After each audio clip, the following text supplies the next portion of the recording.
Hello friends, welcome to day trader Telugu and good evening. Sensex, Nifty and bank Nifty ఈ మూడు ఇండెక్స్లు కూడా ఇవాళ all time highs hit చేశాయి. Sensex 702 points gain అయి 72,038 దగ్గర క్లోజ్ అయితే నిఫ్టీ 213 పాయింట్స్ గెయిన్ అయి 21,655 దగ్గర క్లోజ్ అయింది. And even bank Nifty 557 points gain అయి 48,282 దగ్గర క్లోజ్ అయింది. ఇవాళ ఇంట్రెస్టింగ్ గా మనం మాట్లాడుకోవాల్సింది ఇవాళ gap up and gap up తర్వాత నుంచి మార్కెట్ కొంత స్టెబిలైజ్ అవుతూ డౌన్ సైడ్ కి ఫాలో అయింది కదా. బట్ సెకండ్ హాఫ్ లో మీరు గమనించారా, ఫస్ట్ హాఫ్ లో మనకు వస్తున్న ర్యాలీ కంటే సెకండ్ హాఫ్ లో ఎందుకు మార్కెట్ అంత వైలెంట్ గా అప్ సైడ్ కి మూవ్ అయింది? అండ్ దాని బ్యాక్ ఉంటున్న RBI important update, SDF and MSF related గా బ్యాంక్స్ కి ఇచ్చిన ఇంపార్టెంట్ అప్డేట్ ఏంటి, అది బ్యాంక్స్ కి ఎలా ఇంపాక్ట్ చేస్తుంది అండ్ ఓవరాల్ మార్కెట్స్ కి అది మనం ఎలా చూడాల్సి వస్తుంది అనేది క్లియర్ గా ఇవాళ వీడియోలో మాట్లాడుకునే ప్రయత్నం చేద్దాం. సో దట్ మార్కెట్స్ రిలేటెడ్ గా ఉంటున్న ఇంకొక ఇంపార్టెంట్ ట్రిగ్గర్ కూడా మనకి అర్థమవుతుంది. అండ్ దీంతో పాటు రీసెంట్ డేస్ లో లాస్ట్ ఫ్యూ మంత్స్ నుంచి ఉన్న ఎఫ్ఐఎస్ యాక్టివిటీ, ఈ రీసెంట్ డేస్ లో ఉంటున్న FI activity, most important retailers యొక్క పార్టిసిపేషన్, వీటి రిలేటెడ్ కూడా ఇంపార్టెంట్ డేటా ఉంది. వీటన్నిటి గురించి మాట్లాడుకునే ప్రయత్నం చేద్దాం. బట్ వీటికంటే ముందు ఫస్ట్ ఇవాళ మార్కెట్ ఒక యాక్షన్ ని మీరు గమనిస్తే, ఓపెనింగ్ గ్యాప్ అప్, ఆ గ్యాప్ అప్ ఎంత అనేది పక్కన పెట్టేస్తే, గ్యాప్ అప్ నుంచి ఆల్మోస్ట్ 103 పాయింట్స్ దగ్గరగా నిఫ్టీ, ఆల్మోస్ట్ 420 పాయింట్స్ దగ్గరగా బ్యాంక్ నిఫ్టీ పెరిగాయి. సో అంతలా పెరుగుతున్నప్పుడు, అంత స్ట్రాంగ్ గా మార్కెట్ మూవ్ అవుతున్నప్పుడు మోస్ట్లీ ఒక 30-40 పాయింట్స్ నిఫ్టీలో కరెక్షన్ ఉండొచ్చు, బ్యాంక్ నిఫ్టీలో ఒక 50-100 పాయింట్స్ కరెక్షన్ ఉండొచ్చు. కానీ ఒక పాయింట్ ఆఫ్ టైమ్ లో నిఫ్టీ అగైన్ ఒక 100 పాయింట్స్ ఫాల్ అయింది. ఎక్కడి నుంచి అయితే ర్యాలీ అయిందో ఆల్మోస్ట్ అక్కడికే వచ్చేసింది. అండ్ బ్యాంక్ నిఫ్టీ పెరిగిన 420 పాయింట్స్ లో, ఆఫ్టర్ గ్యాప్ అప్ నుంచి పెరిగిన 420 పాయింట్స్ లో 360 పాయింట్స్ దగ్గరగా ఫాల్ అయింది. బట్ అగైన్ ఆ లో లెవెల్స్ నుంచి Nifty 170 points and bank Nifty 460 points దగ్గరగా ర్యాలీ అవుతూ ఆల్ టైమ్ రికార్డ్ లెవెల్స్ దగ్గర అయితే మార్కెట్స్ క్లోజ్ అయ్యాయి. And even Sensex for the first time 72,000 mark hit చేసింది. ఇవాళ లార్జ్ క్యాప్స్ అన్ని సూపర్ గా పర్ఫార్మ్ చేశాయి. But mid and small cap stocks అంత బెస్ట్ గా ఏం పర్ఫార్మ్ చేయలేదు. ఇవన్నీ లార్జ్ క్యాప్ ఇండెక్స్ లన్నీ కూడా all time highs above close అవుతుంటే, mid and small cap stocks index లు మాత్రం ఇంకా ఆల్ టైమ్ హైస్ కి, రీసెంట్ టైమ్స్ లో మనకి వెనస్డే వచ్చిన ఫాల్ ఉంది కదా, ఆ వెనస్డే ఫాల్ ని కూడా ఇంకా small and mid cap space లో రికవరీ చూడలేదు. అండ్ సెకండ్ హాఫ్ లో వచ్చిన ఈ ర్యాలీ రిలేటెడ్ గా ఉంటున్న ఆర్బీఐ సర్క్యులర్ రిలేటెడ్ గా న్యూస్ టాపిక్ లో ఒక డెడికేటెడ్ టైం పీరియడ్ లో మనం డిస్కస్ చేద్దాం డీటెయిల్డ్ గా. బట్ ఇవాళ ఆర్బీఐ రిలేటెడ్ గా వచ్చిన ఈ అప్డేట్ బ్యాంక్స్ పరంగా అండ్ మార్కెట్స్ పరంగా పాజిటివ్ ఎలా ఇంపాక్ట్ ఉంటుంది అన్నది డెడికేటెడ్ న్యూస్ టాపిక్ లో డిస్కస్ చేసే ప్రయత్నం చేద్దాం. బట్ నేను ఇంకా ఇంపార్టెంట్ థింగ్ చెప్పాలనుకుంటుంది, నిన్న చెప్పిందే అగైన్ చెప్తున్నాను, మార్కెట్ లో వాల్యూమ్స్ చాలా థిన్ గా ఉన్నాయి. ఎఫ్ఐఎస్ ఒక వాల్యూమ్స్ మీరు చూస్తే లాస్ట్ 3 months అండ్ 4 months యాక్టివిటీకి, రీసెంట్ డేస్ ఒక యాక్టివిటీని చూస్తే 1/3 వాల్యూమ్స్ ఉన్నాయి. And I have to say this, ఈ రీసెంట్ డేస్ లో ఎఫ్ఐఎస్ పర్టికులర్ గా ఈ క్రిస్మస్ తర్వాత నుంచి మార్కెట్ రిలేటెడ్ గా ఏ మూన్ అయితే మీరు చూస్తున్నారో, ఆ మూన్ మెజారిటీగా లీడ్ చేస్తున్నది ఇండియన్ డొమెస్టిక్ మ్యూచువల్ ఫండ్స్. ఇంకా సింపుల్ గా చెప్పాలంటే రీటైలర్స్ ఒక మనీ మార్కెట్ ని ఎఫ్ఐఎస్ పడేద్దాం అనుకున్నప్పుడు ప్రొటెక్ట్ చేసింది రీటైలర్సే. ఇప్పుడు ఎఫ్ఐఎస్ మేము హాలిడేస్ లో ఉన్నాం, మేము పెద్దగా పార్టిసిపేట్ చేయమనుకున్నప్పుడు కూడా అది పెరిగిన సేవింగ్స్ ఒక మైండ్ సెట్ కారణంగానా, ఆర్ స్టాక్ మార్కెట్స్ రిలేటెడ్ గా ఇన్వెస్ట్మెంట్ చేస్తే మంచి వెల్త్ క్రియేట్ చేసుకోవచ్చు అనే ఒపీనియన్ తోనా మంత్ ఆన్ మంత్ బేసిస్ లో స్ట్రాంగ్ ఎస్ఐపిస్ ని మ్యూచువల్ ఫండ్స్ లో ఇన్ఫ్యూజ్ చేస్తూ ఉండడం కారణంగా వాళ్ళ డబ్బుల్ని ఖాళీగా పెట్టుకోవడానికి లేదు, ఖచ్చితంగా స్టాక్ మార్కెట్ లో ఇన్వెస్ట్ చేయాలి ఎట్ ఎనీ లెవెల్. ఈ లెవెల్ ఆ లెవెల్ అనేది లేదు. కొంత మేరకు వాళ్ళు కావాలంటే కంట్రోల్ చేసుకోగలరేమో, బట్ పెద్ద మొత్తంలో వస్తున్న డబ్బుల్ని స్టాక్ మార్కెట్ లోనే పెట్టాలి. కాబట్టి వాళ్ళకి అట్రాక్టివ్ గా కనిపిస్తున్న స్పేస్ లార్జ్ క్యాప్ స్పేస్ అవుతుండడం, మోస్ట్లీ లార్జ్ క్యాప్స్ లోకి రీసెంట్ డేస్ లో ఫండ్స్ అయితే ఫ్లో అవుతూ ఉన్నాయి. అండ్ ఆ ఫండ్స్ షోర్ గా చెప్పగలం ఎఫ్ఐఎస్ ఒక ఫండ్స్ అయితే కాదు. ఈవెన్ నిన్నటి ఎఫ్ఐడిఐ యాక్టివిటీలో కూడా మీరు గమనిస్తే ఎఫ్ఐఎస్ కేవలం 95 crores కి సెల్ చేశారు. ఈవెన్ ఇవాళ ఎఫ్ఐ రిలేటెడ్ గా ఉన్న యాక్టివిటీని గమనించిన ఓవరాల్ ట్రేడింగ్ వాల్యూమ్స్ ఇవాళే కాదు, రీసెంట్ డేస్ లో మోస్ట్లీ క్రిస్మస్ కి ముందు నుంచి అండ్ ఇప్పటి వరకు, అండ్ నేను ఇది ప్రాబబ్లీ జనవరి ఫస్ట్ వీక్ వరకు కంటిన్యూ అవుతుంది అనుకుంటున్నాను ప్రీవియస్ గా చెప్తున్నట్టు, ఇలా గమనించిన ఎఫ్ఐఎస్ ఒక వాల్యూమ్స్, ట్రేడింగ్ వాల్యూమ్స్ 1/3 ఉంటున్నాయి వాళ్ళ యావరేజ్ వాల్యూమ్స్ తో కంపేర్ చేస్తే. సో క్లియర్లీ మార్కెట్ లో ఏ ఫోర్స్ అయితే మీకు కనిపిస్తుందో అది రీటైలర్స్ ఒక స్ట్రెంగ్త్. ఎస్, ఆర్బీఐ రిలేటెడ్ గా వచ్చిన సర్క్యులర్ కూడా మార్కెట్ ని పాజిటివ్ గానే ఇంపాక్ట్ చేసింది. బట్ ఓవరాల్ గ్యాప్ అప్ అవుతుండడం అండ్ ఓపెనింగ్ నుంచి సస్టైన్ అవుతుండడం అండ్ వచ్చిన ఎవ్రీ డిప్ కూడా మార్కెట్ లో బాట్ అవుతూ స్టెబిలిటీ కనిపిస్తుండడం, రీటైలర్స్ కంటిన్యూస్ గా చేస్తున్న ఇన్వెస్ట్మెంట్స్ మార్కెట్ రిలేటెడ్ గా స్టెబిలిటీని అయితే క్రియేట్ చేస్తూ ఉన్నాయి. And coming to market view, ఈ 61.8% రిట్రేస్మెంట్ 21,350 అబౌవ్ క్లోజ్ అయితే నెగిటివ్ గా మార్కెట్ ని చూడడం, ఈ ఫాల్ రిలేటెడ్ గా వచ్చిన నెగిటివ్ వ్యూ ని కంప్లీట్ గా బ్రేక్ చేస్తూ నెగిటివ్ గా మార్కెట్ ని చూడడం మనం పక్కన పెట్టేసేయాలి. నెక్స్ట్ ఉంటున్నది మనకి 2 cases, either market range bound లో ఉంటుందా ఆర్ డైరెక్షనల్ గా అప్ సైడ్ కి వెళ్తుందా అని. ఎగ్జాక్ట్లీ రెసిస్టెన్స్ దగ్గరికి వచ్చి market again down side correct అవుతున్నప్పుడు అగైన్ రేంజ్ బౌండ్నెస్ ని ఎక్స్పెక్ట్ చేశాను. కానీ ఆర్బీఐ రిలేటెడ్ గా వస్తున్న circular update and even FIs ఒక పార్టిసిపేషన్ లేకపోతున్నా రీటైలర్స్ ఒక స్ట్రెంగ్త్ మార్కెట్ మార్కెట్ ని ప్రొటెక్ట్ చేస్తూ అప్ సైడ్ కి తీసుకువెళ్తూ ఉండడం and most important bank Nifty related గా ఉంటున్న ఇంపార్టెంట్ బ్రేక్అవుట్ ఇవన్నీ కంబైన్ చేసినప్పుడు మార్కెట్స్ క్లియర్ గా స్ట్రెంగ్త్ అయితే రిప్రజెంట్ చేస్తూ ఉన్నాయి. అండ్ గ్లోబల్ గా ఉంటున్న ఇతర మార్కెట్ డేటా గురించి మాట్లాడుకుంటే బాండ్ డీల్స్ అరౌండ్ 3.9% దగ్గరగా స్టేబుల్ గానే ఉన్నాయి అండ్ డాలర్ ఇండెక్స్ 102 దగ్గరే ఉంది. క్రూడ్ ఆయిల్ కొంత పెరుగుతుంది, ఆల్మోస్ట్ 2% దగ్గరగా పెరిగింది అండ్ రీసెంట్ వీక్స్ లో కూడా క్రూడ్ ఆయిల్ అప్ సైడ్ కి మూవ్ అవుతుంది. బట్ మార్కెట్స్ అదే పెద్ద కన్సర్న్ లా చూడట్లేదు. అండ్ యుఎస్ మార్కెట్స్ కూడా నిన్న లాస్ట్ ట్రేడింగ్ సెషన్ లో కూడా అప్ సైడ్ మూవ్ అవుతూ S&P 500 జనవరి 2022 లో మేక్ చేసిన హైకి నియర్ గా మార్కెట్స్ అయితే వెళ్తున్నాయి. అక్కడ కూడా మార్కెట్స్ యుఎస్ మార్కెట్స్ కూడా ఆల్ టైమ్ హైస్ కి అయితే వెళ్తూ ఉన్నాయి. And most important recent days లో మీకు గుర్తుంటే Suez canal and Panama canal related గా మాట్లాడుకుంటూ గ్లోబల్ గా ఉంటున్న ట్రేడ్ సప్లై ఇంపాక్ట్ అవుతుంది. బికాస్ యెమెన్ కి సంబంధించిన హౌతీ వాళ్ళ అటాక్ తో రెడ్ సీ లో ఉంటున్న కలకలం గ్లోబల్ గా ఉంటున్న ట్రేడ్ సప్లై ఇంపాక్ట్ చేస్తుంది అనుకున్నాం కదా. దాని రిలేటెడ్ గా మల్టీనేషనల్ నేవల్ ఫోర్స్ వాళ్ళు, సో చాలా దేశాలకు సంబంధించిన నేవల్ ఫోర్స్ వాళ్ళు రెడ్ సీ లో ఉంటున్న కలకలాన్ని, హౌతీ అటాక్స్ తో వచ్చిన కలకలాన్ని రిజాల్వ్ చేస్తూ మళ్ళీ యాజ్ యూజువల్ గా ట్రేడ్ సప్లై కొనసాగేలా ప్రయత్నాలు చేస్తున్నారు అండం. ఈ ట్రేడ్ సప్లై కారణంగా మార్కెట్స్ కి ఏమైనా ఇంపాక్ట్ ఉంటుందా, ఇన్ఫ్లేషన్ పెరుగుతుందా, again cost exports and imports చేస్తున్న కంపెనీస్ కి నెగిటివ్ ఉంటుందా అనే ఒక క్వశ్చన్ మార్క్స్ కి మల్టీనేషనల్ నేవల్ ఫోర్స్ వాళ్ళు రిజాల్వ్ చేస్తారనేలా మార్కెట్ లో ఎక్స్పెక్టేషన్స్ బిల్డ్ అయ్యాయి. కాబట్టి మీరు గమనిస్తే నిన్న యూఎస్ కి సంబంధించిన షిప్పింగ్ స్టాక్స్ 10%, 12% దగ్గరగా ఫాలో అయ్యాయి. బికాస్ వాళ్ళకి కూడా ఈ అన్సర్టనిటీతో డిమాండ్ పెరిగి వాళ్ళకి మంచి లాభాలు వస్తాయి అనుకున్నారు. బట్ ఈ మల్టీనేషనల్ నేవల్ ఫోర్స్ వాళ్ళు అది రిజాల్వ్ చేస్తుండడం, వాళ్ళ లాభాలు నార్మల్ గానే ఉంటాయని మార్కెట్ ఎక్స్పెక్ట్ చేస్తూ యూఎస్ లో నిన్న షిప్పింగ్ స్టాక్స్ 10%, 12% దగ్గరగా కూడా ఫాలో అయ్యాయి. సో ఇది మన మార్కెట్స్ పరంగా పాజిటివ్. ఈవెన్ గ్లోబల్ మార్కెట్స్ పరంగా పాజిటివ్. గ్లోబల్ గా ఉన్న ట్రేడ్ సప్లైస్, ఎగుమతులు, దిగుమతులు, ఎక్స్పోర్ట్స్ అండ్ ఇంపోర్ట్స్ ఇవేమి ఇంపాక్ట్ కాకుండా ప్రైజెస్ స్టేబుల్ గా ఉంటాయనక పాజిటివ్ ఎక్స్పెక్టేషన్స్ ఓవరాల్ గా గ్లోబల్ గా అయితే మెయింటైన్ అయ్యాయి. ఇది ఓవరాల్ మార్కెట్ కి సంబంధించి. బట్ నేను మీతో చెప్తున్నాను కదా రీసెంట్ డేస్ నుంచి ఇండియా విక్స్, యాక్చువల్లీ నేను ప్రీవియస్ గా కూడా చెప్పాను విక్స్ పెరుగుతుందంటే మార్కెట్ పడాలనేం కాదు, మార్కెట్ పెరుగుతున్నా సరే విక్స్ పెరుగుతుంది. నిన్నటి వీడియోలో మాట్లాడుకున్నాం, అది రీసెంట్ గాను కనిపించింది. ఇవాళ కూడా మీరు గమనిస్తే గ్యాప్ అప్ అయిందా, అక్కడ విక్స్ పెరిగింది. నెక్స్ట్ సడన్ గా మనకి మార్కెట్ ఫాల్ అయ్యి ఓపెనింగ్ దగ్గరికి ఫాల్ అయింది అనుకున్నామా, అక్కడ మనకి విక్స్ ఏం ఫాల్ అవ్వలేదు. Again and again VIX up side కి మూవ్ అవుతూ ఆల్మోస్ట్ డే హైస్ దగ్గర క్లోజ్ అయింది. ఇవాళే ఆల్మోస్ట్ 6 to 7% దగ్గరగా విక్స్ పెరిగింది. అండ్ ఎంటైర్ డిసెంబర్ లో ఎంత పెరిగింది అనుకుంటున్నారు, ఆల్మోస్ట్ 21 or 22% దగ్గరగా జస్ట్ ఒక మంత్ లో విక్స్ పెరిగింది. 52 వీక్ హైకి వెళ్ళిందంటే అదేం కాదు, 15.5 దగ్గర ఉంది ఇండియా విక్స్. ఆల్మోస్ట్ జనవరి ఆర్ ఫిబ్రవరి పాయింట్ లో అనుకుంటాను 19 దగ్గరగా ఉంది. సో 52 వీక్ హైకి అయితే వెళ్ళలేదు. కానీ రీసెంట్ డేస్ లో మార్కెట్ తో పాటు విక్స్ కూడా పెరుగుతూ ఉండడం, దీన్ని ఎలా అర్థం చేసుకోవాలంటే ఆప్షన్స్ పరంగా హ్యూజ్ వోల్టాలిటీ మెయింటైన్ అవుతుంది. మార్కెట్ ఒక డైరెక్షనల్ గా స్ట్రాంగ్ గా మూవ్ అవుతుందని భావించినప్పుడే, యూజువల్ గా అది ఎప్పుడు నెగిటివ్ సైడ్ ఉంటున్నప్పుడే విక్స్ పెరుగుతుంది. కానీ నిన్న వీడియోలో చెప్పినట్లు ఖచ్చితంగా పడాలనే కాదు, ఈవెన్ పెరుగుతున్నా అదొక లిమిట్లెస్ గా మార్కెట్ మూవ్ అవుతుందని ఎవరైతే భావిస్తారో, దాని అప్పుడు ఆప్షన్స్ రిలేటెడ్ గా వాళ్ళు తీసుకుంటున్న యాక్టివిటీ కారణంగానే మనకి విక్స్ లో చేంజ్ ఉంటుంది. కాబట్టి విక్స్ ఇలా పెరుగుతూ ఉండడం మార్కెట్ లో ఒక స్ట్రాంగ్ డైరెక్షనల్ మూవ్ ని పార్టిసిపెంట్స్ ఆప్షన్స్ రిలేటెడ్ గా ట్రేడ్ చేస్తున్న వాళ్ళు ఎక్స్పెక్ట్ చేస్తున్నట్లయితే మనం అర్థం చేసుకోవచ్చు. మీ కంటెంట్ నిన్నటి వీడియోలో చెప్పింది, బట్ అగైన్ ఇవాళ కూడా 6% పెరిగిందని రిమైండ్ చేయాలనుకుంటున్నాను. అండ్ ఏ ఇండెక్స్ లు ఎంతెంత పర్సెంట్ పెరిగాయి అండ్ వీక్ గా పర్ఫార్మ్ చేశాయి అనేది మీరు స్క్రీన్ పైన గమనించవచ్చు. Auto, metal, bank Nifty top performing sectorial indexes గా నిలుస్తూ ఉంటే ఎనర్జీ సెక్టర్ ఇవాళ నెగిటివ్ లో ఎండ్ అయింది. అండ్ మార్కెట్ పరంగా నా వ్యూ చాలా టైం పీరియడ్ వరకు మార్కెట్ లో బులిష్ గా ఉంటున్నంత వరకు ఇక్కడ ప్రాబ్లం క్రియేట్ అవ్వలేదు. బట్ సడన్ గా ఈ 600 పాయింట్స్ ఫాల్ ఎంటైర్ ఈక్వేషన్స్ ని చేంజ్ చేసింది. ఈవెన్ స్టిల్ నన్ను వెనక్కి తీసుకువెళ్ళి ఈ ఫాల్ నాకు చూపించిన నేను డెఫినెట్ గా చేంజ్ చేసుకుంటాను.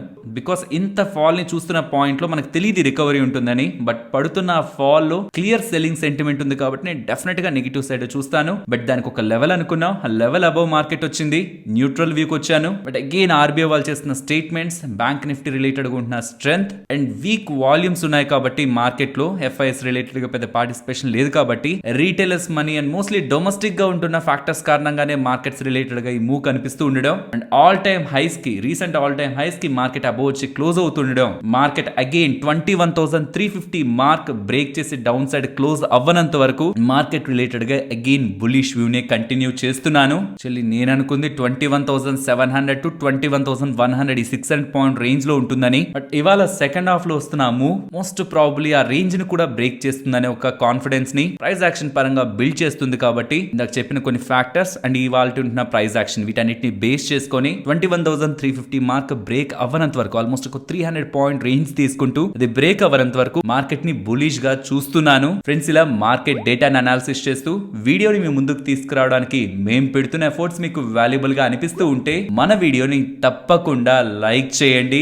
నెక్స్ట్, ఆర్బీఐ వాళ్ళు ఇవాళ 3 అరౌండ్ ట్విట్టర్ లో పెట్టారు. బట్ ఇది అప్లోడ్ చేసిన ట్విట్టర్ లోకి వస్తుంది కాబట్టి ఆర్బీఐ వెబ్సైట్ లో దానికంటే ముందే అప్లోడ్ అయింది కాబట్టి దీని రిలేటెడ్ గా ఇవాళ ఆఫ్టర్నూన్ మనకి మూవ్ కనిపించింది. సో ఇక్కడ మనకి క్లియర్ గా reversal of standing deposit facility SDF and marginal standing facility MSF during weekends or holidays అని చెప్తున్నారు. ఇది ఒక బిగ్ పాజిటివ్, లైక్ ఒక గేమ్ చేంజర్ అంటే అదేం కాదు, బట్ ఇది నెగిటివ్ కాదు, పాజిటివ్. సో ఒక big boost or big positive గా చూడడానికి కూడా ఏం లేదు, బట్ బ్యాంక్స్ పరంగా ఇది మనం పాజిటివ్ గానే చూడాలి. ఇది స్ట్రైట్ అవే మనం కంటితో SDF MSF అని చూస్తున్నప్పుడు అండ్ వాటి టెర్మినాలజీని చూస్తున్నప్పుడు మనకి ఏం అర్థం కాదు. సింప్లిఫై చేసి చెప్తాను, జాగ్రత్తగా అర్థం చేసుకోండి. మార్కెట్ రిలేటెడ్ గా ఎకానమీలో లిక్విడిటీ ఆర్ డబ్బులు ఎక్కువ ఉందనుకోండి, అది స్టాక్ మార్కెట్స్ కి పాజిటివ్. ఎప్పుడు ఎక్కువ వస్తుంది మార్కెట్ లోకి డబ్బులు? వడ్డీ రేట్లు తగ్గించినప్పుడు. వడ్డీ రేట్లు ఆర్బీఐ వాళ్ళు తగ్గిస్తే, రెపో రేట్లు తగ్గిస్తే, ఆ తగ్గిన వడ్డీ రేట్లకి ఆర్బీఐ దగ్గర నుంచి డబ్బులు తీసుకొని బ్యాంక్స్ ఇతరులకి లోన్స్ ఇవ్వడానికి ప్రయత్నిస్తాయి. దీంతో ఎకానమీలో లిక్విడిటీ వస్తుంది. కానీ ఎప్పుడైతే ఇన్ఫ్లేషన్ ఎక్కువ అవుతుందని ఆర్బీఐ వాళ్ళు అనుకుంటారు, ఎకానమీలో లిక్విడిటీ తగ్గించాలి, డబ్బులు తగ్గించాలని ఆర్బీఐ వాళ్ళు అనుకుంటారు,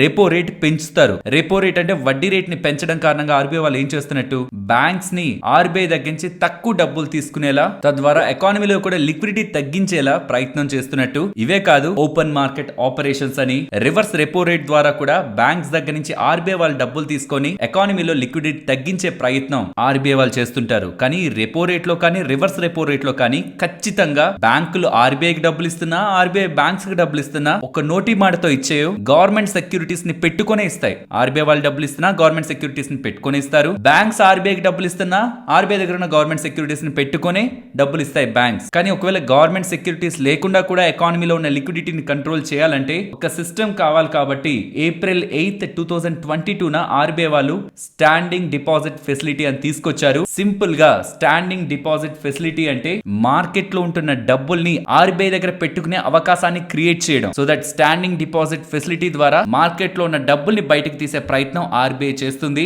MSF మార్జినల్ స్టాండింగ్ ఫెసిలిటీ అంటే సింపుల్ గా చూస్తే బ్యాంక్స్ కి డబ్బులు అవసరమైనప్పుడు ఆర్బీఐ దగ్గర నుంచి షార్ట్ పీరియడ్ కి డబ్బులు తీసుకునే facility. So through SDF market లో ఉన్న లిక్విడిటీని తగ్గించొచ్చు, ఎకానమీలో ఉన్న లిక్విడిటీని తగ్గించొచ్చు. త్రూ MSF ఎకానమీలో లిక్విడిటీని పెంచొచ్చు, మార్కెట్ లో లిక్విడిటీని పెంచొచ్చు. అండ్ ఇప్పుడు ఆర్బీఐ వాళ్ళు చెప్తున్నది ప్రీవియస్ గా ఉంటున్న ఆర్బీఐ రిస్ట్రిక్షన్స్ ని ఈజ్ చేయబోతున్నారని. ఫ్రమ్ December 29 బ్యాంక్స్ కి ఫ్లెక్సిబిలిటీ ఇస్తూ వాళ్ళ టెనర్ రిలేటెడ్ గా టైం పీరియడ్, ఎంత టైం పీరియడ్ వరకు మనీని ఇవ్వాలి, మనీని తీసుకోవాలన్నది బ్యాంక్స్ చేతుల్లోనే పెడుతూ December 30 నుంచి ప్రీవియస్ గా ఉంటున్న రూల్స్ ని రివర్సల్ చేస్తున్నారని ఎలా అప్డేట్ చేశారు. దీని కారణంగా ఏం జరుగుతుంది, బ్యాంక్స్ కి ఫ్లెక్సిబిలిటీ దొరుకుతుంది. వాళ్ళ దగ్గర ఉన్న డబ్బుల్ని ఆర్బీఐ దగ్గర పెట్టడమా, త్రూ SDF, ఆర్ వాళ్ళకి డబ్బులు కావాలంటే ఆర్బీఐ దగ్గర నుంచి డబ్బులు తీసుకోవడమా, త్రూ MSF. ఇంకా బ్యాంక్స్ కి మోర్ ఫ్లెక్సిబిలిటీ ఉంటుంది కాబట్టి బ్యాంకింగ్ ఆపరేషన్స్ పరంగా ఇది మనం పాజిటివ్ గా చూడొచ్చు. కాబట్టి వాళ్ళ బ్యాంక్స్ అండ్ ఈవెన్ అది నిఫ్టీని, సెన్సెక్స్ ని అప్ సైడ్ కి స్ట్రాంగ్ గా పుష్ చేసింది ఆఫ్టర్ ఈ circular. And is a small data point, December 26 నాటికి, నిన్నటికి బ్యాంక్స్ MSF ద్వారా చెప్పాను కదా, బ్యాంక్స్ కావాలనుకుంటే ఆర్బీఐ దగ్గర నుంచి డబ్బులు తీసుకోవచ్చు, ఎకానమీ లిక్విడిటీని పెంచడానికి MSF ఉపయోగపడుతుందని. తద్వారా బ్యాంక్స్ ఆర్బీఐ దగ్గర నుంచి 1,27,000 కోట్ల దగ్గరగా అప్పు తీసుకున్నాయి. అండ్ త్రూ SDF బ్యాంక్స్ దగ్గర ఉన్న డబ్బుల్ని ఆర్బీఐ దగ్గర పెట్టచ్చు without any government securities. RBI ఏం బ్యాంక్స్ దగ్గర తాకట్టు పెట్టకుండా. దాని ద్వారా 49,000 కోట్ల దగ్గరగా బ్యాంక్స్ SDF వడ్డీ కోసం ఆర్బీఐ దగ్గర డబ్బుల్ని పార్క్ చేశాయి. సో నెట్ టు నెట్ చూస్తే MSF ద్వారానే ఎక్కువ డబ్బుల్ని బ్యాంక్స్ తీసుకోవడానికి ప్రయత్నించాయి. కాబట్టి ఇప్పుడు ఈ ఫ్లెక్సిబిలిటీని క్రియేట్ చేయడం ద్వారా బ్యాంక్స్ కి ఇంకాస్త ఆప్షన్స్ ని ఇస్తున్నట్టు, మీకు కావాలనుకుంటున్న టైం పీరియడ్ కి మా దగ్గర నుంచి డబ్బులు తీసుకోండి, మీ దగ్గర ఉన్న డబ్బుల్ని పార్క్ చేసుకోండి అని. సో నెట్ టు నెట్ ఇలా వచ్చిన ఆర్బీఐ సర్క్యులర్ బ్యాంక్స్ కి అండ్ ఓవరాల్ స్టాక్ మార్కెట్ పరంగా మనం పాజిటివ్ గానే చూడాలి. అండ్ ఈవెన్ ఆర్బీఐ వాళ్ళు 4 around banking progress and trends related గా కూడా ఒక సర్క్యులర్ ని రిలీజ్ చేశారు. అండ్ ఆ ఎంటైర్ సర్క్యులర్ ఒక హైలైట్స్ ఇక్కడ మీకు స్క్రీన్ పైన కనిపిస్తూ ఉంటాయి. సింపుల్ టర్మ్స్ అందులో ఉన్న మెయిన్ కీ పాయింట్స్ ని కూడా ఇక్కడ మీకు స్క్రీన్ పైన ఉంచుతున్నాను. బ్యాంకింగ్ సిస్టమ్ ఇక్కడ నుంచి ఫర్దర్ గా ఇంప్రూవ్ అవ్వడానికి, ఎంటైర్ ఇండియన్ బ్యాంకింగ్ సిస్టమ్ ఇక్కడ నుంచి ఫర్దర్ గా ఇంప్రూవ్ అవడానికి పాసిబిలిటీ ఉంటుందనేలా పాజిటివ్ కామెంట్స్ చేస్తూనే బ్యాంక్స్ యొక్క ప్రాఫిటబిలిటీ కొంత ఇంపాక్ట్ అవుతుందని, అసెట్ క్వాలిటీ కొంత స్ట్రెస్ లోకి వెళ్ళొచ్చని, asset quality of unsecured loans recent గా credit cards and personal loans related గా ఆర్బీఐ వాళ్ళు చేసిన స్టేట్మెంట్స్ రిలేటెడ్ గా మేబీ ఇది మాట్లాడుతూ అంత డిటోరియేట్, అంత నెగిటివ్ గా కూడా ఏం వెళ్ళట్లేదనేలా బ్యాంక్స్ రిలేటెడ్ గా అటు సపోర్ట్ చేస్తూ అండ్ కొంత నెగిటివ్ గా మాట్లాడుతూ ఓవరాల్ గా రిలీజ్ చేసిన రిపోర్ట్ బ్యాంకింగ్ సిస్టమ్ పరంగా నెట్ టు నెట్ పాజిటివ్ గానే ఉంది. ఫ్రెండ్స్, ఇలా న్యూస్ అప్డేట్స్ ని అనాలిసిస్ చేస్తూ మీ ముందుకి కంటెంట్ తీసుకురావడానికి మేము పెడుతున్న ఎఫర్ట్స్ మీకు వాల్యుబుల్ గా అనిపిస్తూ ఉంటే మన వీడియోని తప్పకుండా లైక్ చేయండి. అండ్ నెక్స్ట్ SBI వాళ్ళు ఇవాల్టి నుంచి వాళ్ళ వడ్డీ రేట్లని ఫిక్స్డ్ డిపాజిట్ల పరంగా అయితే పెంచారు. ఫస్ట్ వడ్డీ రేట్లు ఎవరికి వర్కౌట్ అవుతున్నాయి, ఆల్మోస్ట్ 2 నుంచి 3 ఇయర్స్ వరకు ఫిక్స్డ్ డిపాజిట్ వేస్తున్న వాళ్ళకి జనరల్ పబ్లిక్ అయితే 7% అండ్ సీనియర్ సిటిజన్స్ కి అయితే 7.5% దగ్గరగా SBI వాళ్ళు ఫిక్స్డ్ డిపాజిట్లపై వడ్డీ రేట్లను ఇస్తున్నారు. అండ్ ఇఫ్ ఇన్ కేస్ మీకు ఏ బ్యాంక్స్ లో ఎలాంటి వడ్డీ రేట్లు ఉన్నాయి అండ్ ఎక్కడ ఎక్కువ వడ్డీ రేట్లు ఇస్తున్నారు ఫ్రమ్ కమర్షియల్ బ్యాంక్స్ అని చెక్ చేసుకోవాలనుకుంటే ఇక్కడ మీకు స్క్రీన్ పైన బ్యాంక్స్ అండ్ వాళ్ళు ఏ టైం పీరియడ్ కి ఎంతెంత వడ్డీని ఇస్తున్నారన్న డేటా మీకు కనిపిస్తూ ఉంటుంది. నెక్స్ట్ ఇవాళ లిస్ట్ అయిన IPOs గురించి మాట్లాడుకోవాలి. First happy forgings listing almost ఒక 17-18% దగ్గర జరిగింది and listing day gains almost 21% దగ్గరగా ఇన్వెస్టర్స్ కి డెలివర్ చేస్తుంటే RBZ జ్యువెలర్స్ ఆల్మోస్ట్ ఒక 5% దగ్గరగా లిస్టింగ్ డే గెయిన్స్ తో ఎండ్ అయితే ఫైనలీ క్రెడో బ్యాండ్స్ అదే ముఫ్తీ రిలేటెడ్ గా బ్రాండ్స్ ని హోల్డ్ చేస్తుంటారు మెన్స్ వేర్ న్యూట్రల్ లో లిస్ట్ అయింది బట్ క్లోజింగ్ 11% దగ్గరగా గెయిన్స్ తో క్లోజ్ అయింది. నెక్స్ట్ అంబర్ ఎంటర్ప్రైజెస్ వాళ్ళు ఒక బిగ్ అప్డేట్ అయితే చేస్తున్నారు. ఇక్కడ మీరు గమనిస్తే నాయిస్ మీకు ఐడియా ఉంటుంది కదా, brand mostly smart watch and wearables related గా బిజినెస్ చేసే వీళ్ళతో అంబర్ ఎంటర్ప్రైజెస్ వాళ్ళ రిలేటెడ్ గా ఉన్న సబ్సిడరీ ఒక జాయింట్ వెంచర్ ని ఫార్మ్ చేస్తుందని, అలా జాయింట్ వెంచర్ లో అంబర్ ఎంటర్ప్రైజెస్ కి 50% వాటా అండ్ ఈ నాయిస్ కి సంబంధించిన పేరెంట్ కంపెనీ అయిన నెక్స్ట్ బేస్ వాళ్ళకి 50% వాటా, వీళ్ళిద్దరికి 50% వాటాతో ఫార్మ్ అవబోతున్న joint venture manufacturing, assembling and designing of wearables and other smart electronic products related గా బిజినెస్ చేస్తుందనేలా అంబర్ ఎంటర్ప్రైజెస్ వాళ్ళు అప్డేట్ చేస్తూ ఉండడం. ఒక హై గ్రోత్ ఉంటున్న సెగ్మెంట్, ఆల్మోస్ట్ 48% CAGR తో గ్రోత్ ఉన్న సెగ్మెంట్ రిలేటెడ్ గా అంబర్ ఎంటర్ప్రైజెస్ వాళ్ళు ఆల్రెడీ స్ట్రాంగ్ బ్రాండ్ ఉంటున్న నాయిస్ వాళ్ళతో పార్ట్నర్ మ్యానుఫ్యాక్చరింగ్ బిజినెస్ లోకి ఎంటర్ అవుతున్నారంట. స్టాక్ కి వాళ్ళ గెయిన్ అయింది అండ్ ఇది ఈవెన్ వీళ్ళ బిజినెస్ పరంగా అనదర్ పాజిటివ్ గా చూడొచ్చు. అండ్ నెరోలాక్ షేర్ గురించి మాట్లాడుకోవాలి ఫ్రెండ్స్. ఇవాళ మంచిగా గ్యాప్ అప్ అయింది బట్ అక్కడ నుంచి గ్రాడ్యువల్ గా ఫాలో అవుతూ 3.5% పాజిటివ్ లో ఎండ్ అయింది. బట్ చాలా ఇంపార్టెంట్ డీటెయిల్స్ ఉన్నాయి, అది మీకు వినడానికి సింపుల్ గా కనిపిస్తున్నా కొంత కీన్ గా అబ్జర్వ్ చేస్తే వీళ్ళు ఏం చేయబోతున్నారు అనేది మనకు క్లారిటీ వస్తుంది. ఇవాళ మనకు వచ్చిన అప్డేట్ వీళ్ళ రిలేటెడ్ గా ఉన్న ల్యాండ్ ని 726 crore విలువ చేసే ల్యాండ్ ని రన్వాల్ గ్రూప్ వాళ్ళకి సెల్ చేస్తున్నారని. అరే ల్యాండ్ ని సెల్ చేస్తున్నారు, వస్తున్న డబ్బుల్ని డివిడెండ్ గా ఇస్తారేమో లేకపోతే బైబ్యాక్ అలాంటివి ఏమైనా షేర్ హోల్డర్స్ కి ప్రకటిస్తారా అంటే మీరు గమనిస్తే ఇది ఫస్ట్ టైం కాదు. ఇయర్ మార్చ్ లో కూడా వాళ్ళు 671 crore విలువ చేసే ల్యాండ్ ని సెల్ చేశారు అండ్ ఇప్పుడు సెల్ చేస్తున్న ల్యాండ్ టోటల్ గా 1300 crores దగ్గరగా వీళ్ళు ల్యాండ్స్ ని సెల్ చేసి రైజ్ చేస్తున్న డబ్బులతో వీళ్ళ కెపాసిటీస్ ని పెంచుకుంటున్నారు. ఆల్మోస్ట్ 1.5 lakh కిలోలీటర్స్ పెయింట్ ని మ్యానుఫ్యాక్చర్ చేయగలిగే మ్యానుఫ్యాక్చరింగ్ కెపాసిటీస్ ని పెంచుకుంటూ ఇండస్ట్రీలో ఒక స్ట్రాంగ్ ప్లేయర్ గా ఎదిగే ప్రయత్నం చేస్తున్నారు. మనకు తెలుసు కదా ఈ పెయింట్ ఇండస్ట్రీలోకి కొత్త ప్లేయర్స్ వస్తున్నారు. రీసెంట్ గా గ్రాసిమ్ వాళ్ళు అగ్రెసివ్ గా ఎక్స్పాండ్ అవుతారని చెప్పారు కాబట్టి స్మాల్ ప్లేయర్స్ కి చోటు చాలా తక్కువ ఉంటుంది. కాబట్టి కెపాసిటీస్ ని పెంచుకుంటూ మార్జిన్స్ ని కాంప్రమైజ్ అయిన బిజినెస్ ని వాల్యూమ్స్ ని పెంచుకోవాలనే ప్రయత్నమే మోస్ట్లీ ఇతర పెయింట్ కంపెనీస్ చేస్తున్నాయి. అదే కాన్సాయ్ నెరోలాక్ వాళ్ళు కూడా చేస్తున్నారు. అండ్ మనకి తెలుసు ఈ పెయింట్ కంపెనీ ఇళ్ల కంటే ఎక్కువ ఫోకస్ చేసేది ఆటో సెక్టార్ పై అండ్ ఆటో సెక్టార్ రిలేటెడ్ గా ఎలాంటి డిమాండ్ ఉందో మనకు తెలుసు కాబట్టి మోస్ట్లీ పర్టికులర్ పెయింట్ స్టాక్ వెళ్తున్న ట్రాక్ అయితే బాగుంది. లీన్ అవుతూ అదర్ అసెట్స్ ని సెల్ చేస్తూ వీళ్ళ కెపాసిటీస్ ని బిల్డ్ చేసుకుంటూ కోర్ బిజినెస్ ని ఇంప్రూవ్ చేసుకోవాలనే ప్రయత్నం స్టాక్ బిజినెస్ పరంగా మనకు కొంత గ్రోత్ ఎక్స్పెక్టేషన్స్ అయితే పెంచుతుంది. నెక్స్ట్ సుజ్లాన్ గురించి మాట్లాడుకోవాలి. వీళ్ళకి 100.8 మెగావాట్ కి సంబంధించిన wind turbines order Mahindra Susten వాళ్ళ దగ్గర నుంచి లభించిందని చెప్తున్నారు. ఇందులో భాగంగా 48 wind turbines with each capacity of 2.1 megawatt వీళ్ళు సప్లై చేస్తారనేలా సుజ్లాన్ వాళ్ళు చెప్తున్నారు. నెక్స్ట్ LIC వాళ్ళు గుజరాత్ లో స్టార్ట్ అయిన గిఫ్ట్ సిటీ ఉంది కదా, అక్కడ వాళ్ళ బ్రాంచ్ ఆఫీస్ ని సెటప్ చేసి బిజినెస్ చేస్తారనేలా అప్డేట్స్ చేస్తున్నారు. ఇదెందుకు LIC పరంగా అంత పాజిటివ్? చాలా దగ్గర బ్రాంచెస్ ఉంటాయి, చాలా దగ్గర నుంచి బిజినెస్ వస్తుంది కదా అంటే HDFC లైఫ్ CEO రీసెంట్ గా చేసిన ఇంటర్వ్యూలో ఒక స్టేట్మెంట్ చేశారు. గిఫ్ట్ సిటీలో వాళ్ళ రిలేటెడ్ గా స్టార్ట్ చేసిన సబ్సిడరీ మీన్స్ కేవలం గిఫ్ట్ సిటీ రిలేటెడ్ గానే బిజినెస్ చేయాలనుకుంటూ HDFC లైఫ్ వాళ్ళు అక్కడ చేసిన బిజినెస్ వాళ్ళ ఎంటైర్ APS లో 5% కంట్రిబ్యూట్ చేస్తుందని చెప్పారు. సో మేబీ ఆ జోన్ లో లైఫ్ ఇన్సూరెన్స్ బిజినెస్ రిలేటెడ్ గా హైయర్ బిజినెస్ జరుగుతుందని most of the players expect చేస్తున్నారు. కాబట్టి ఆ స్పేస్ లోకి LIC వాళ్ళు కూడా ఎంటర్ అవుతున్నారు అంటూ ఉండడం స్టాక్ ఇవాళ పాజిటివ్ గా గెయిన్ అయింది. అండ్ నెక్స్ట్ టాటా మోటార్స్ గురించి మాట్లాడుకోవాలి. టాటా మోటార్స్ వాళ్ళకి 1350 బస్ చాసెస్ రిలేటెడ్ గా ఉత్తరప్రదేశ్ రోడ్ ట్రాన్స్పోర్ట్ కార్పొరేషన్ వాళ్ళ దగ్గర నుంచి ఆర్డర్ లభించిందనేలా టాటా మోటార్స్ వాళ్ళు అప్డేట్ చేస్తున్నారు. సో బస్ చాసెస్ ఏంటి అంటే ఇక్కడ మీరు స్క్రీన్ పైన గమనించవచ్చు బస్ చాసెస్ ఎలా ఉంటుందని. ఇవి 1350 దగ్గరగా టాటా మోటార్స్ వాళ్ళకి ఆర్డర్ లభించిందని చెప్తున్నారు. Next Vishnu Prakash R Punglia limited నిన్న మార్కెట్స్ క్లోజాక్ ఎక్స్చేంజెస్ తో చెప్తున్నది 900 crore విలువ చేసే order Uttarakhand urban sector development agency దగ్గర నుంచి లభించిందని. ఆల్మోస్ట్ 2800 crore మార్కెట్ క్యాపిటల్ ఉంటున్న కంపెనీ 900 crore ఆర్డర్ ని గెలుచుకున్నారని చెప్తున్నారు. అండ్ ఈ వచ్చిన ఆర్డర్ తో వీళ్ళ ఎంటైర్ ఆర్డర్ బుక్ 4,000 crore ని క్రాస్ చేస్తున్నట్లు స్మాల్ కంపెనీ రీసెంట్ టైమ్స్ లో గుడ్ ఆర్డర్ బుక్ ని బిల్డ్ చేసుకుంటూ అగైన్ అండ్ అగైన్ పెద్ద పెద్ద ఆర్డర్స్ ని గెలుచుకుంటుండడం కంపెనీ యొక్క నెక్స్ట్ కమింగ్ నెంబర్స్ రిలేటెడ్ గా స్టెబిలిటీని అయితే మెయింటైన్ చేస్తుంది. అండ్ నెక్స్ట్ రేపు December 28th last half an hour లో మార్కెట్ రిలేటెడ్ గా కొన్ని రీబ్యాలెన్సింగ్ అయితే జరగబోతున్నాయి. నిఫ్టీ బ్యాంక్ లో ఎలాంటి రీబ్యాలెన్సింగ్ ఉంటుంది, నిఫ్టీ 50 లో ఎలాంటి రీబ్యాలెన్సింగ్ ఉంటుంది, అండ్ సిపిఎస్ఈ ఇండెక్స్ రిలేటెడ్ గా వేటి స్టాక్స్ పరంగా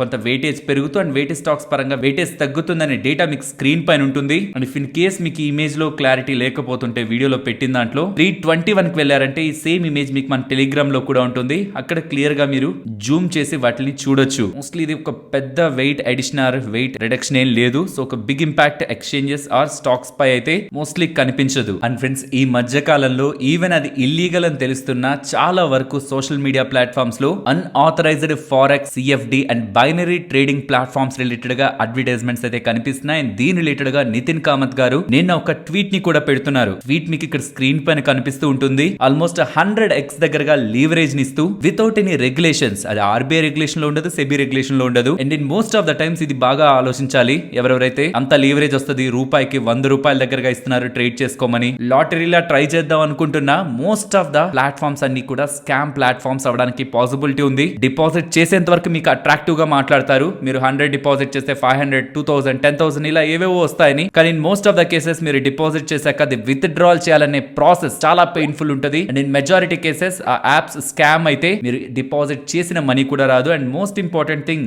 మీరు ఫారెక్స్ లో ట్రేడ్ చేయడం, ఈ unauthorised forex, CFD and binary trading platforms లో, ఇల్లీగల్ ట్రేడింగ్ ప్లాట్ఫామ్స్ లో ట్రేడ్ చేయడం ఫెమా రూల్స్ కి వైలేషన్ అవుతుంది. And under this act section 13(1)(c) ప్రకారం ఇలా మీరు చేస్తున్నట్లు అథారిటీస్ కనిపెడితే మీకు పెనాల్టీ అండ్ 5 years వరకు జైలు శిక్ష పడే ఛాన్సెస్ ఉంటాయి. కాబట్టి అన్నెసెసరీగా ఎక్కడో మీరు ఎవరు అడ్వర్టైజ్మెంట్ చేస్తున్నారు, ఎక్కడెక్కడో ఇది బెస్ట్ అని చెప్తున్నారు, సోషల్ మీడియా ఇన్ఫ్లుయెన్సర్స్ చెప్తున్నారని కూడా మీరు ఇలాంటి ప్లాట్ఫామ్స్ ని యూస్ చేసే ప్రయత్నం చేయొద్దు. అండ్ దీని రిలేటెడ్ గా డీటెయిల్డ్ గా జీరోదా వాళ్ళు ఇక్కడ ఎక్స్ప్లెయిన్ చేశారు. అండ్ ఈ లింక్ ను కూడా నేను మీకు డిస్క్రిప్షన్ లో ఇస్తాను. ఒకవేళ ఎవరైనా చదవాలంటే వెళ్ళి చదవండి. అండ్ సింపుల్ టర్మ్స్, ఎవరైనా మీకు forex, CFD or binary trading related గా ప్లాట్ఫామ్స్ ని మీరు ఇంత డిపాజిట్ చేస్తే ఇంత బోనస్ వస్తుంది, లేకపోతే ఇలా చేయొచ్చు, జస్ట్ ఇక్కడ పైకి వెళ్తుంది అనుకోని బై చేశాను, కిందకి పడుతుంది అనుకోని సెల్ చేశాను, చూడండి ఇలా విత్ ఇన్ మినిట్ లో, విత్ ఇన్ సెకండ్స్ లో డబ్బులు వచ్చిందని ఎవరైనా అడ్వర్టైజ్ చేస్తుంటే 2 రిస్క్లు ఉన్నాయి. ఒకటి, మీరు పెట్టిన డబ్బులు మీకు విత్ డ్రాల్ కాకపోవడానికి, అది స్కామ్ అవడానికి, కంప్లీట్ డబ్బులు పోగొట్టుకోవడానికి. అండ్ సెకండ్ ది, ఈవెన్ మీరు విత్ డ్రాల్ పెట్టకుండా జస్ట్ మీరు డిపాజిట్ చేసి పోగొట్టుకుంటూ అన్ఆథరైజ్డ్ ఫారెక్స్ ట్రేడింగ్ ప్లాట్ఫామ్స్ లో ఫారెక్స్ ట్రేడింగ్ చేస్తూ మీరు అథారిటీస్ కి దొరికితే అది ఇల్లీగల్ కిందకి వెళ్తుంది. దీని రిలేటెడ్ గా జైల్ అండ్ పెనాల్టీ కూడా మన మీద పడుతుంది. కాబట్టి దయచేసి ఇలాంటి ప్లాట్ఫామ్స్ కి traders or even stock market లోకి వచ్చే ఎవరైనా సరే దూరంగా ఉండడానికి ప్రయత్నించాలి. అండ్ నెక్స్ట్ ఒక బిగ్ థ్రెట్, నాకు తెలిసి ఇలాంటి థ్రెట్ మనం ప్రీవియస్ గా ఎప్పుడు కూడా వినుండో. ఆర్బీఐ వాళ్ళకి ఎంటైర్ ముంబైలో 11 ప్లేసెస్ లో పేలుడు పదార్థాలని పెట్టాం. అది RBI office, HDFC bank, ICICI bank, ఇలా వేరియస్ చోట్ల పేలుడు పదార్థాలని పెట్టాం. కాబట్టి వెంటనే ఫైనాన్స్ మినిస్టర్ నిర్మలా సీతారామన్ గారు రిజిగ్నేషన్ చేయాలి. ఆర్బీఐ గవర్నర్ శక్తికాంత్ దాస్ గారు కూడా రిజైన్ చేయాలనేలా మెయిల్ పెడుతూ ముంబైలో కలకలాన్ని సృష్టించేందుకు కొంతమంది ప్రయత్నించారు. మోస్ట్లీ ఇది ఒక ప్రాంక్ అయి ఉండాలనే అనుకుంటున్నాను. ఇది అసలు మోస్ట్లీ నిజం కాకపోయిండొచ్చు. అండ్ కొంత సర్కాస్టిక్ గా చూడాలంటే మార్కెట్ పడాలి, పుట్స్ కొనుక్కొని మార్కెట్ పడకుండా పెరిగిపోతూ ఉండడం, ఎలా నా మార్కెట్ ని డౌన్ చేయాలనేలా పుట్స్ కొన్న వాళ్ళు మేబీ ఇలా ప్రాంక్ చేసి ఉండొచ్చు. అండ్ దీని రిలేటెడ్ గా ముంబై పోలీసులు అయితే సీరియస్ గా రెస్పాండ్ అయ్యి దీని మీద ఎఫ్ఐఆర్ నమోదు చేసి ఇన్వెస్టిగేషన్ కూడా చేస్తున్నారు. అండ్ ఫ్రెండ్స్, బెంగళూరుకు సంబంధించిన 53 సంవత్సరాల వయసు ఉంటున్న ఒక ఇంజనీర్ 95 లక్షల దగ్గరగా, మేబీ అది తన ఎంటైర్ సేవింగ్స్ కూడా ఉండొచ్చు, జస్ట్ ఈ క్రిప్టో ఇన్వెస్ట్మెంట్ స్కామ్ లో ఇన్వెస్ట్మెంట్ చేస్తే ఎక్కువ డబ్బులు వస్తాయని ఇన్స్టాగ్రామ్ లో ఒక లేడీ సోనియా షినాయ్, యాక్చువల్లీ ఇది సిఎన్బిసి యాంకర్ నేమ్, ఈ మధ్య కాలంలో ఏమైపోతుందంటే కొంత పేరున్న వాళ్ళ పేర్లతోనే అకౌంట్లు క్రియేట్ చేసుకోవడం, లోగోలు పెట్టడం అండ్ వాళ్ళ ఫేసులతో వాళ్ళ నేమ్స్ తో ఇతరులకు మెసేజ్ చేసి మీకు ఇన్వెస్ట్మెంట్ ఆపర్చునిటీ ఉందని చెప్తూ ఉంటే అట్ ఫస్ట్ టైం చూస్తున్న వాళ్ళకి నిజంగానే వాళ్ళే చేస్తున్నారన్న ఒపీనియన్ తో వాళ్ళ మాటలు నమ్ముతారు. అలా వాళ్ళ మాటలు నమ్మి 95 లక్షల దగ్గరగా ఇన్వెస్ట్మెంట్ చేసి తన స్కామ్ కి అయితే గురయ్యారు. సో ఇక్కడ ఇన్వెస్ట్మెంట్ స్కామ్స్ రిలేటెడ్ గా కాదు, దానికంటే బిగ్ స్కామ్ జరుగుతున్నది. మీరు ఫాలో అవుతున్న పేజెస్ ఆర్ మీరు ఫాలో అవుతున్న పర్సన్స్, మీకు ఎవరెవరైతే సోషల్ మీడియాలో తెలుసు అనుకుంటారో వాళ్ళ పేర్లతో, వాళ్ళ ఛానల్ పేర్లతో మీకు ఏదైనా మెసేజెస్ వస్తే గుర్తుంచుకోండి, అలా ఎవరు మెసేజ్ చేయరు. పర్సనల్ గా మిమ్మల్ని ఫాలో అవ్వడం, మీకు మెసేజ్ చేయడం, వాళ్ళు ఆర్టిఫిషియల్ ఇంటెలిజెన్స్ ని యూజ్ చేసి మరి తెలుగులో మాట్లాడేందుకు ప్రయత్నిస్తున్నారు. కాబట్టి మీకు తెలిసిన వాళ్ళకు కూడా ఇలా ఎవరైనా పబ్లిక్ లో ఉంటున్న వాళ్ళు మీకు మెసేజెస్ చేస్తుంటే ఫేక్ అవడానికి అండ్ అది మిమ్మల్ని దోచుకోవడానికి చేస్తున్న మెసేజెస్ అన్న విషయాన్ని మనం గుర్తుంచుకోవాలి. నెక్స్ట్ నిఫ్టీ లాగా bank Nifty support and resistance present ఉన్న లెవెల్స్ దగ్గర సస్టైన్ అయ్యి అప్ సైడ్ కి వెళ్తుంటే నిఫ్టీ నిఫ్టీ పరంగా 21,727 అండ్ డౌన్ సైడ్ కి వస్తున్నప్పుడు 21,550. కమింగ్ టు బ్యాంక్ నిఫ్టీ వాళ్ళ మీరు అబ్జర్వ్ చేస్తే మార్కెట్ అప్ సైడ్ కి వెళ్తున్నప్పుడు 48,195 దగ్గర రెసిస్టెన్స్ అండ్ ఎగ్జాక్ట్లీ ఈ జోన్స్ దగ్గరే సపోర్ట్ కూడా మార్కెట్ ఫార్మ్ చేసింది కాబట్టి ఈ two Jones resistance and support గా కంటిన్యూ చేద్దాం. And if in case market ఇక్కడ నుంచి ఫర్దర్ గా అప్ సైడ్ కి వెళ్తున్నప్పుడు 48,500 next level of important resistance గా కనిపిస్తుంది. అండ్ డౌన్ సైడ్ ఈ జోన్ కానీ బ్రేక్ అయితే నిన్నటి సెషన్ లో మార్కెట్ కంటిన్యూస్ గా కన్సాలిడేట్ అయిన లెవెల్ 47,633 అది lower side next level of support గా కనిపిస్తుంది. And coming to market range all time highs ని బ్రేక్ చేస్తుండడం క్లియర్ గా బ్యాంక్ నిఫ్టీ పరంగా స్ట్రాంగ్ బ్రేక్అవుట్ కనిపించడం రేంజ్ కొన్ని డేస్ మార్కెట్ లో డిస్కస్ చేయకూడదు అనుకుంటున్నాను. ఒక ట్రెండింగ్ మార్కెట్ ఒక clear confirmation with respect to price action market లో కనిపిస్తున్నప్పుడు ఇది వీక్ అయింది, మార్కెట్ కన్సాలిడేట్ అవుతుందని ఒక క్లారిటీ లేకుండా రేంజ్ వెళ్ళడం ప్రీవియస్ డేస్ లో కూడా చెప్పాను. అది కంఫర్ట్ ని ఇవ్వట్లేదు కాబట్టి నేను డిస్కస్ చేయట్లేదు. ఎప్పుడైనా కంఫర్ట్ ఉంది మార్కెట్ లింక్ ఏదైనా ఫ్యాక్టర్స్ నాకు సపోర్ట్ చేస్తున్నా అనుకున్నప్పుడు రేంజ్ ని అగైన్ డిస్కస్ చేస్తాను. మరొక ఇంట్రెస్టింగ్ వీడియోతో మళ్ళీ మీ ముందుకు వస్తాను. అంతవరకు టేక్ కేర్, జై హింద్.